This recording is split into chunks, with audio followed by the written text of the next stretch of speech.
पहले तो I must appreciate you कि आपसे अप्रोच किया जर्नलिस्ट ने, बेनज़ीर शाह साहिबा ने ट्विटर के ऊपर, आपने रिस्पॉन्ड किया, but obviously now people have come down कि वो माजरत कर रहे हैं, माफ़ी मांग रहे हैं, ये ट्रेंड ख़त्म होना चाहिए। फिर एक वाक़या, बदकिस्मत वाक़या हमारे कोलीग शाहज़ेब खानज़ादा साहब के साथ हुआ, उस शख्स की भी आइडेंटिटी सामने आ गई है। How do you plan to proceed? Because मुझे I know it for a fact कि आप इन चीज़ों को बड़ा स्ट्रिक्टली देखते हैं। क्या कर सकते हैं? Is there anything that you wish to do? बतौर minister for information, all journalists, reporters, anchors are my constituency. मैं इसको बिलीव करता हूं दिल से। एक तो मैं आपको बताना चाहता हूं कि जर्नलिस्ट प्रोटेक्शन कमीशन का क्याम अमल में लाया जा चुका है। It is form, duly notified. Majority members journalist हैं, जो नॉमिनेट मैंने नहीं किए, हुकूमत ने नहीं किए, किसी और ने नहीं किए। वो रावलपिंडी इंस्टीट्यूट, रावलपिंडी जो यूनियन ऑफ जर्नलिस्ट है उसने किए, PFUJ ने किए, वो किए हैं। आपके जितने भी आपकी एसोसिएशंस हैं और काउंसिल्स हैं, खैबर पख्तूनख्वा, पंजाब, सिंध, KPK, उनकी जो यूनियन ऑफ जर्नलिस्ट हैं उन्होंने किए, RIUJ ने किए और नेशनल प्रेस क्लब ने किए। तमाम जो प्रोफेशनल बॉडीज हैं वुकला की, वहां से नुमाइंदे उसमें लिए गए हैं और उन प्रोफेशनल बॉडीज की रिकमेंडेशन पे लिए गए हैं। पहली बात ये, बेनजीर शाह साहिबा को जिस ट्रोल ने टारगेट किया और मुझे उन्होंने कहा कि आप इसको फॉलो करते, मैं तो 1900 लोगों को फॉलो करता हूं। फॉलोइंग इज नॉट इंडोर्समेंट, मगर फिर भी मैंने माजरत भी की, मैंने उनसे सॉलिडारिटी एक्सप्रेस की, मैंने मजम्मत की इस वाकये की। With in half an hour मैंने कहा कि आप लीगल एक्शन लेना चाहती हैं तो national cyber crime investigation agency को दरखास्त दें, हम सपोर्ट करेंगे, या आप जर्नलिस्ट प्रोटेक्शन कमीशन को दें, हम सपोर्ट करेंगे। उन्होंने मुनासिब नहीं समझा और उन्हें जर्नलिस्ट प्रोटेक्शन कमीशन पे भी एतराज था। बहरहाल मैंने उनसे राब्ता किया, उन्होंने राब्ते में नहीं आई और कई बार राब्ता किया। ट्विटर पे ही उन्होंने जो कहा मैंने उसका जवाब दिया और उन्होंने कहा कि मैं अप्रिशिएट करती हूं कि आपने नोटिस लिया, but I don't want to take any further action. Having said that, जिस अकाउंट ने ये काम किया था उसने माजरत की, शर्मिंदगी का इजहार किया और अपने अल्फाज वापस लिए और तौबा की। ये बहुत बड़ी बात है। आप मुझे कोई मेरी मुखालिफ सियासी जमात का एक भी ऐसा ट्वीट दिखा दें जहां पे उन्होंने जर्नलिस्ट कम्युनिटी के साथ इजहार हमदर्दी किया हो। उनके वजीर लोगों को थप्पड़ मारते थे शादियों के ऊपर। उनके आप भी फॉर्मर कैबिनेट मेंबर्स मुल्क से बाहर बैठ के गंदी गालियां देते हैं, आसमा शराजी के हिजाब पे बात करते हैं, लोगों को लिफाफा कहते हैं, लोगों की इज्जतें जो हैं खाक में मिलाते हैं। ये कल्चर है ना।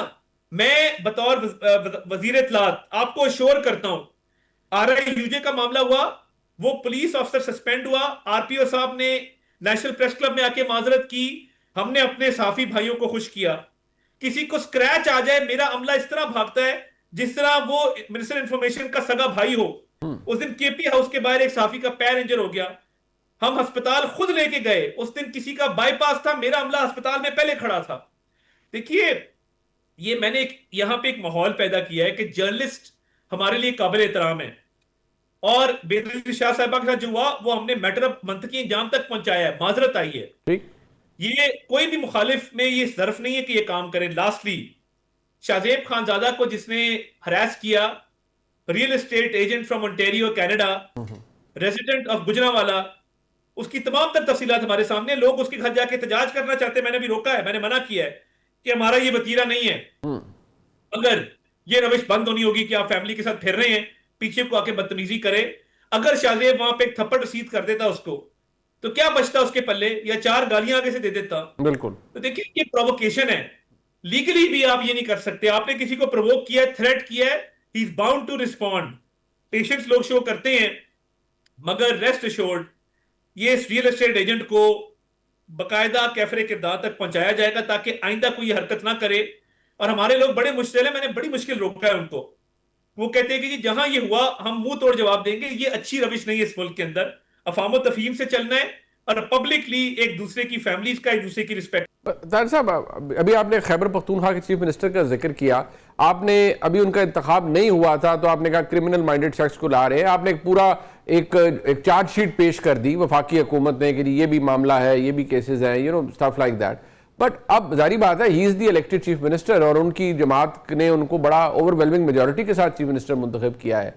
अब जब इतना कुछ हुकूमत करने में कामयाब हो गई है, 26वीं यानी तरमीम पिछले साल, 27वीं इस साल, एंड आगे भी बहुत कुछ प्लान्ड है, तो एक मुलाकात का इशू बना हुआ है, 6 अटेम्प्ट्स वो गालिबन कर चुके हैं, तो कोई इतना इशू नहीं है। ये तो आप भी जानते हैं कि कोई साथ तो लेके जा नहीं सकता। खैबर पख्तूनख्वा के चीफ मिनिस्टर अगर मिल लेंगे अपने बानी पीटीआई से तो कौन से मसला होगा इतना।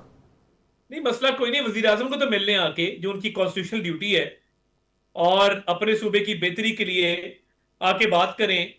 वजीर आजम से मिलना उनको काबिल कबूल नहीं है, और वो एक सजा याफ्ता मुजरिम को मिलना चाहते हैं, तो उसके जेल रूल्स मौजूद हैं, वो किसी के लिए वायलेट नहीं किए जा सकते।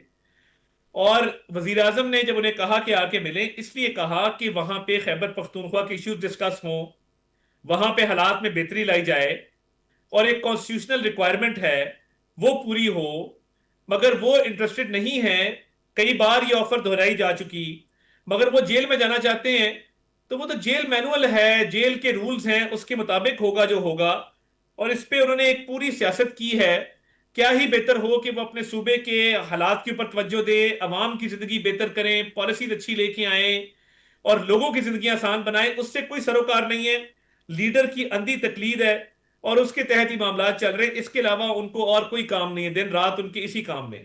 तारिक साहब, मुझे याद है माजी में आप जब अदालतों में पेश होते थे, आप हर अपने छोटे बड़े लीडर, अपने कुलीग, सबके लिए अदालतों में आपने बाकायदा, allow me to use the word, धक्के खाए हैं। आपने अदालतों से फैसले लेकर राइट्स क्रिएट करवाए कि यार इसको यहाँ रिलीफ मिले, इसको यहाँ रिलीफ मिले, जो आप कर सकते थे डिस्पाइट द फैक्ट के बहुत से मसाइल थे। आज की तारीख में अदालत ने उनका एक राइट क्रिएट किया है कि वो अदालत मिल सकते हैं अपने बानी पीटीआई से, लेकिन कोई उसको मानने को तैयार नहीं है। मैं समझता हूं कि वफाक या आपके जेर इंतजाम अडयाला जेल नहीं है, बट आप ये तो कर सकते हैं कि एटलीस्ट कहीं के लिए अदालत के हुक्म पर अमल दरामद होना चाहिए। देखिए, बात यह है कि देयर आर सर्टेन रूल्स। हमारे जब लोग जेल के अंदर थे, मुलाकातें बंद भी हुई, तो एक सर्टेन पैटर्न था। वुकला की मुलाकात होती थी, फैमिली मेंबर्स की होती थी, वुज़राए आला तो नहीं आते थे मुलाकात करने। तो देखिए, इसका कोई निजाम होगा ना। कोई किसी की पसंद नापसंद पे तो नहीं हो सकता। वुकला मिलते हैं, फैमिली मिलती है। इन्होंने डेरा बना लिया था कि ये बंदा जेल में नहीं है, ये किसी सियासी डेरे पे बैठा है। जहां पे इसका दिल करता है ये दोस्तों को बुला लेता है, जहां इसका दिल करता है ये पार्टी की मीटिंग कॉल कर लेता है। ये जेल है, कोई मतलब ये किसी पार्टी पे तो नहीं आए हुए कि जहां इनको हर शख्स से मिलवाया जाए और हर शख्स की तक रसाई मुमकिन बनाई जाए और इनके तमाम अहकामात को बजा लाया जाए। ये नहीं हो सकता। तार साहब, एक चले, ये तो एक इशू है, opposition leader senate, opposition leader कौमी असेंबली, मामला रुका हुआ है। मुझे समझ ये नहीं आती कि इन चीज़ों से भी फर्क क्या पड़ जाता है कि आप एक कंफर्टेबल मेजॉरिटी में है, you have everything going your way, you are the government at this time, तो ये छोटे छोटे इश्यूज तो एड्रेस हो सकते हैं। स्पीकर साहब आपकी जमात से हैं, बड़े ऑनरेबल शख्सियत है, ये कुछ ना कुछ स्पेस तो आपको अपोजिशन को देनी पड़ेगी। देखिए, उसका एक जाब्ता है, एक तरीकेकार है। पार्लियामान में स्पीकर साहब ने कई मरतबा इनको कहा कि आके बात करें, आके इस चीज को डिस्कस करें। और इनकी पार्टी के अंदर बड़े इख्तलाफात हैं, वहां पे ये एक पेज के ऊपर नहीं है। लीडर ऑफ ऑपोजिशन के लिए भी बहुत सारे लोगों में एक डिफरेंस ऑफ ओपिनियन है, और एक पार्लियामान का मामला है जो पार्लियामान में सेटल होना चाहिए।